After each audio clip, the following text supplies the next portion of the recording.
नमस्कार, मैं हूं मनोज मानस। स्वागत है आपका हमारी खास पेशकश स्पेशल रिपोर्ट में।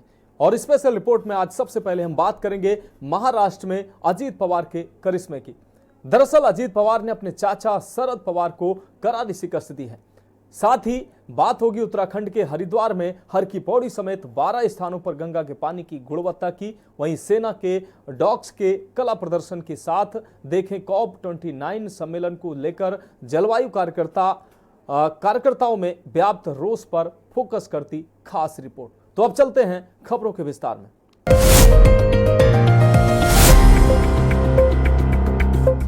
तो स्पेशल रिपोर्ट में पहली अहम रिपोर्ट की अब बात करेंगे। महाराष्ट्र विधानसभा चुनाव के नतीजे आ चुके हैं। महायुति गठबंधन ने महाविकास अघाड़ी को धूल चटा दी है। महायुति गठबंधन को महाराष्ट्र में 236 सीटों पर जीत मिली है, जबकि महाविकास अघाड़ी की अगर बात करें तो महाविकास अघाड़ी को केवल 49 सीटों पर ही संतोष करना पड़ा। इसमें सबसे अहम अजीत पवार की जीत मानी जा रही है, जिन्होंने अपने चाचा और एनसीपी शरद पवार गुट की जो एनसीपी है उसको करारी शिकस्त दी है। ये खास रिपोर्ट देखिए। मुंबई के पांव पखारने वाले अरब सागर के क्षितिज पर 80 के दशक का सूरज धीरे धीरे अस्त हो रहा था और एक नई तरह की राजनीतिक लहरें उफान पर थी। कांग्रेस की सफेद खद्दरधारी सेकुलर राजनीति का सामना पहली बार धर्मरथ पर सवार तिलकधारी भगवा राजनीति से हो रहा था, जिसकी झंडा बरदार बीजेपी थी। मुंबई में भी स्थानीय भूमिपुत्रों के अधिकारों की रक्षा के नाम पर शिवसेना के रूप के नई ताकत जन्म ले चुकी थी, जो आक्रामक थी। बाद में इन्हें बीजेपी और शिवसेना ने मिलकर महाराष्ट्र की राजनीति का नया अध्याय लिखा।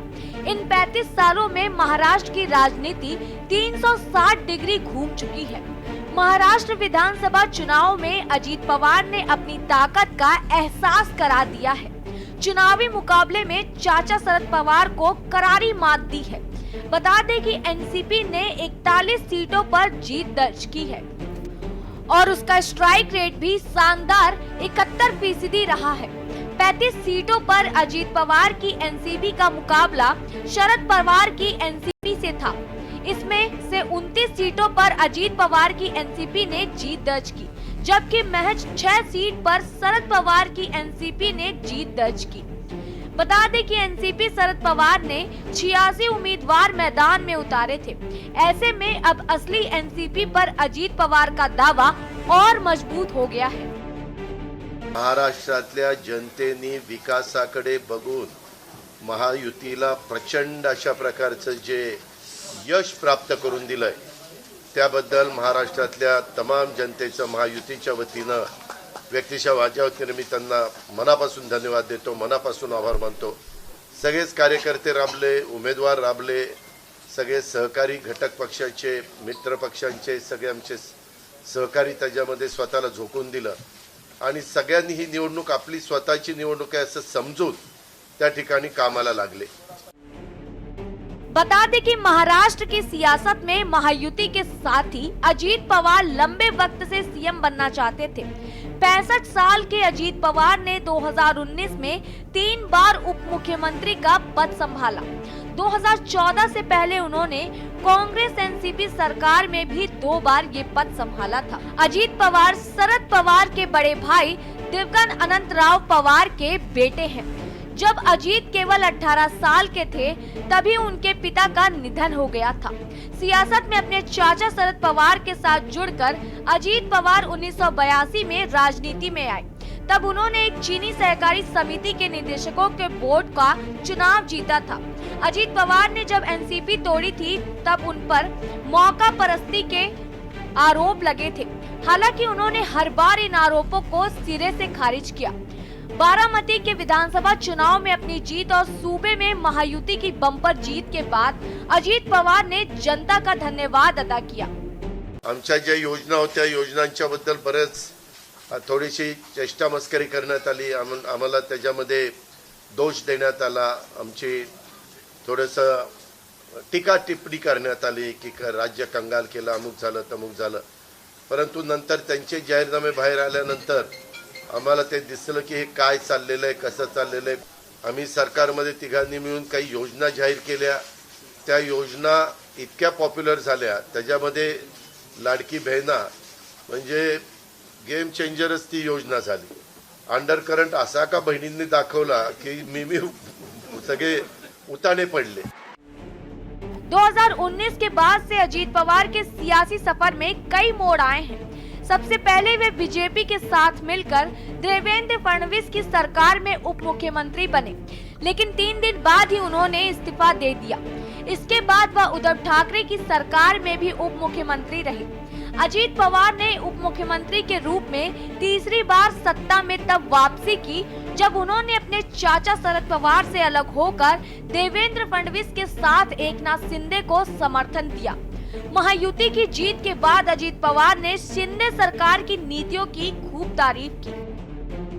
आणि उलट आमच्यावर आता जबाबदारी वाढलेली, कारण एवढ्या प्रचंड बहुमताने, म्हणजे मी तर जसा राजकारणात आलोय तसं 222 आणि 225 महायुतीला किंवा कुठल्याही आघाडीला महाराष्ट्रामध्ये तरी कधी असं यश मिळालेलं माझ्या तरी पाण्यात नाही, माझ्या तरी ऐकवत नाही. कदाचित पूर्वीचा काळ वेगळा काँग्रेसचा असेल त्यावेळेस कधी झालं असलं तर माहिती नाही, परंतु बाकीचे विरोधक नगण्य होते त्यावेळेसची गोष्ट. परंतु अलीकडच्या काळामध्ये जसं आम्हाला समजतंय तसं तर एवढं प्रचंड यश हे पहिल्यांदाच मिळालेलं यशाने आम्ही हुरळून पण जाणार नाही.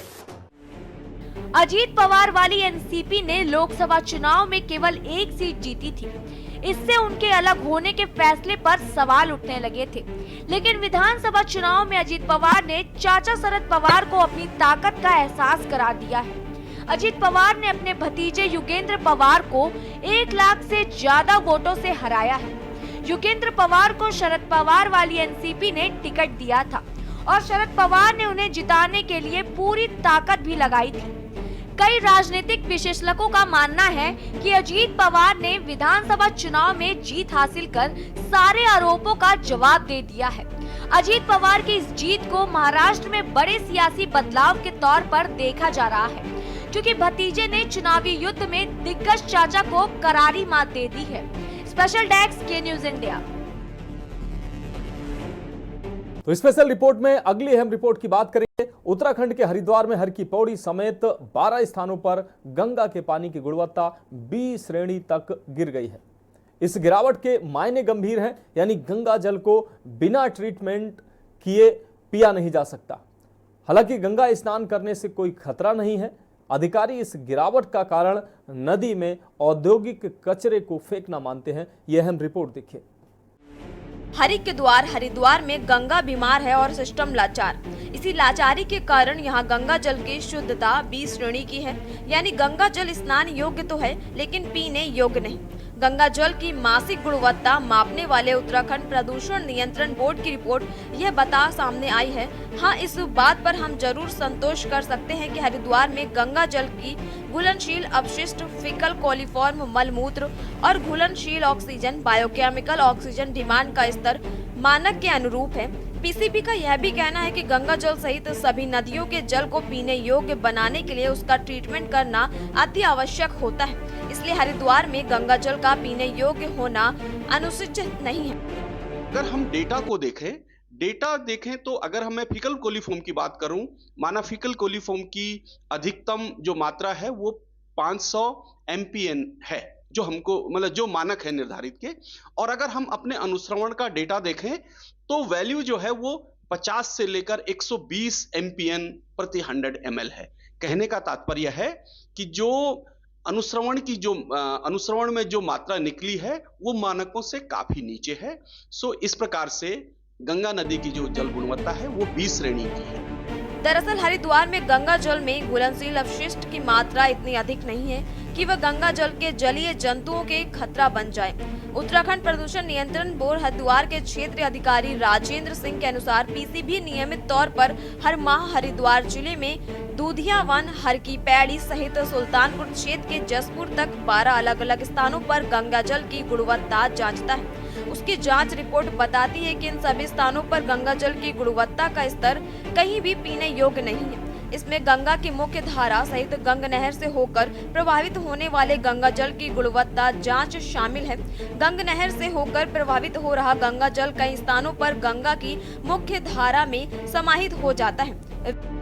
देखिए, सरकारी दावे अपनी जगह पे ठीक होंगे, क्योंकि उन्होंने अधिकांश जगह जब भी कोई लोग डेटा लेते हैं, प्रदूषण के पानी की जांच करते हैं, या उस स्थान पर करते हैं तुरंत जहां पर नदी में इन प्रदूषित नालों का पानी गिर रहा है। तो उसके आसपास के मैंने आपको कहा कि लगभग 500 मीटर से 1 किलोमीटर का जो क्षेत्र होगा उसका पानी पीने योग्य नहीं रहेगा और नहाने धोने योग्य भी नहीं रहेगा, और उसके बाद वो पानी धीरे धीरे नॉर्मल होता चला जाता है और उसको आप घरेलू उपयोग में ला सकते हैं। वहीं हकीकत की बात करें तो हरिद्वार में हर की पैड़ी समेत 12 स्थानों पर गंगा के पानी की गुणवत्ता बी श्रेणी तक गिर गई है। इस गिरावट के मायने ये हैं कि गंगा जल को बिना ट्रीटमेंट को पिया नहीं जा सकता। हालांकि गंगा स्नान करने से कोई खतरा नहीं है। विशेषज्ञों का मानना है कि गंगा के पानी की गुणवत्ता में सुधार हो सकता है, क्योंकि यह नीचे की ओर बहती है। यह देखते हुए कि परीक्षण आमतौर पर उन स्थानों के पास आयोजित किए जाते हैं जहां सीवेज और औद्योगिक अपशिष्ट जैसे प्रदूषक नदी में मिलते हैं। अगर हम डेटा देखें तो अगर मैं फीकल कोलीफॉर्म की बात करूं, माना फीकल कोलीफॉर्म की अधिकतम जो मात्रा है वो 500 MPN है, जो हमको मतलब जो मानक है निर्धारित के। और अगर हम अपने अनुश्रवण का डेटा देखें तो वैल्यू जो है वो 50 से लेकर 120 MPN प्रति 100 ml है। कहने का तात्पर्य है कि जो अनुश्रवण में जो मात्रा निकली है वो मानकों से काफी नीचे है। सो इस प्रकार से गंगा नदी की जो जल गुणवत्ता है वो बी श्रेणी की है। आपको बता दें कि गंगा नदी के पानी की गुणवत्ता का बी श्रेणी में गिरना प्रभावी अपशिष्ट प्रबंधन और प्रदूषण नियंत्रण उपायों की तत्काल आवश्यकता को उजागर करता है। ये कार्रवाई पानी की गुणवत्ता में सुधार और सभी उपयोगों के लिए नदी की सुरक्षा सुनिश्चित करने के लिए बहुत जरूरी है। स्पेशल डेस्क के न्यूज़ इंडिया। तो स्पेशल रिपोर्ट में वक्त एक ब्रेक का है और ब्रेक के बाद जल्द हाजिर होंगे।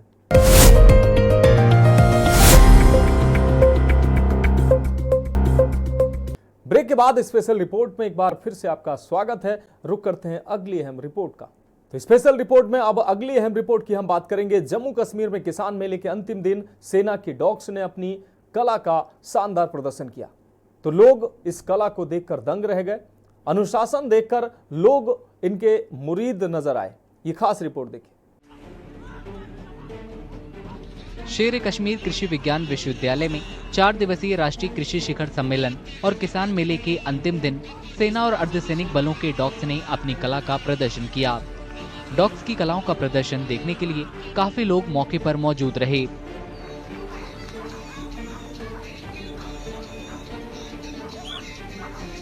आज अंतिम दिन जो हमारा डॉग शो चल रहा है, डॉग भी देखा आपने कि श्वानों का क्या महत्व है आर्मी के लिए, पैरामिलिट्री फोर्सेस के लिए, किस तरह से ये जवानों के साथ, ऑफिसर्स के साथ कंधे से कंधा मिलाकर लड़ते हैं देश के लिए। तो आज उसका भी आपने शो देखा। और हमारे बहुत सारा डॉग शो और है जिसमें कि लगभग 20-25 वैरायटी के यहाँ पर ब्रीड के यहाँ पर डॉग भी आएंगे।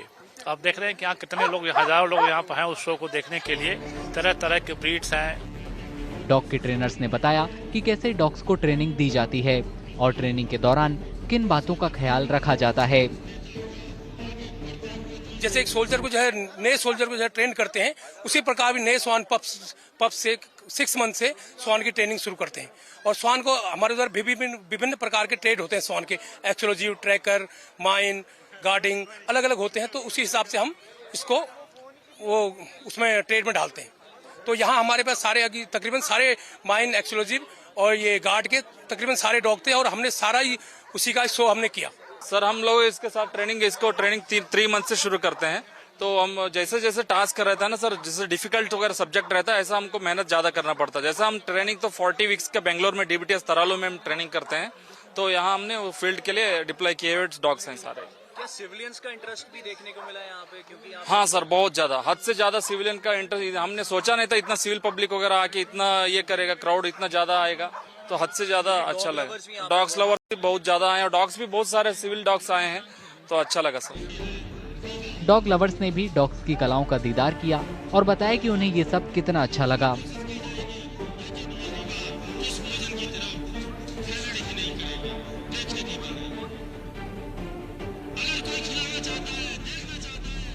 It was really fantastic. जो डॉग्स थे वो बिल्कुल वेल ट्रेन थे और अभी भी आप देख सकते हो हम उनके साथ पिक्चर्स क्लिक करा रहे हैं, but they are very calm और हम सबके साथ बड़े अच्छे से पिक्चर्स क्लिक करवा रहे हैं।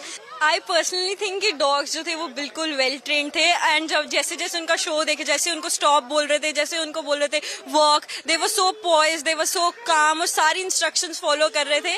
तो me being a dog lover I really wanted to see this show और आज मुझे बहुत अच्छा लगा है कि मैंने ये शो देखा and I am very very happy to see this show. इस कार्यक्रम में सेना और अर्धसैनिक बलों में इन डॉग्स की महत्वपूर्ण भूमिका के बारे में भी बताया गया। डॉग्स का अनुशासन और बेहतरीन प्रदर्शन देखकर उनका हर कोई मुरीद हो गया।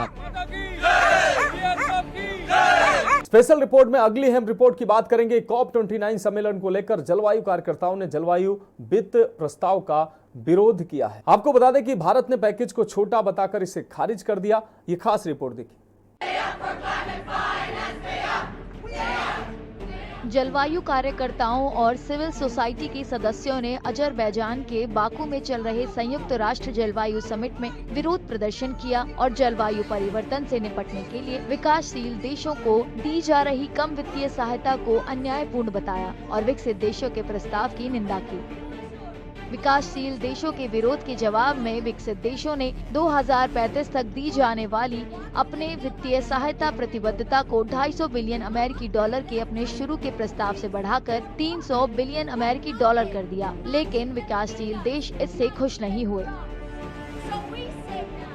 The last draft that came out at COP29 finally for the first time had a number from developed countries, but it was absolutely unacceptable and disgraceful for developed countries, which does not even include grants, which is largely about loans and raising money from multilateral development banks like the World Bank and ADB and others. That's something which is not going to be acceptable to developing countries, and that's why they have gone back and now discussing what the new text could be. कुछ जलवायु कार्यकर्ताओं ने इस प्रस्ताव को अपने दायित्वों से बचने की विकसित देशों की रणनीति बताया और दी गई वित्तीय सहायता को बहुत कम बताते हुए इसका विरोध किया।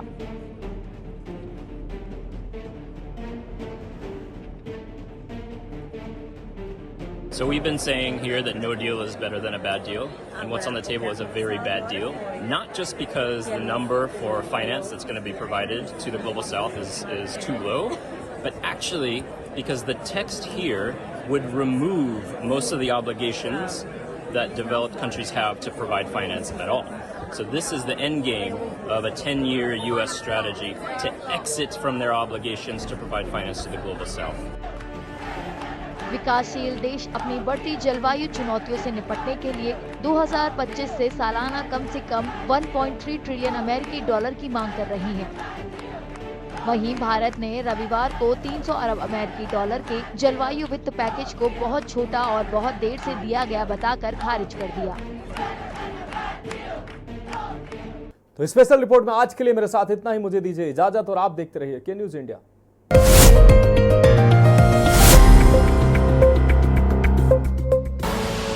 आप देख रहे हैं के न्यूज, खबरों का सार।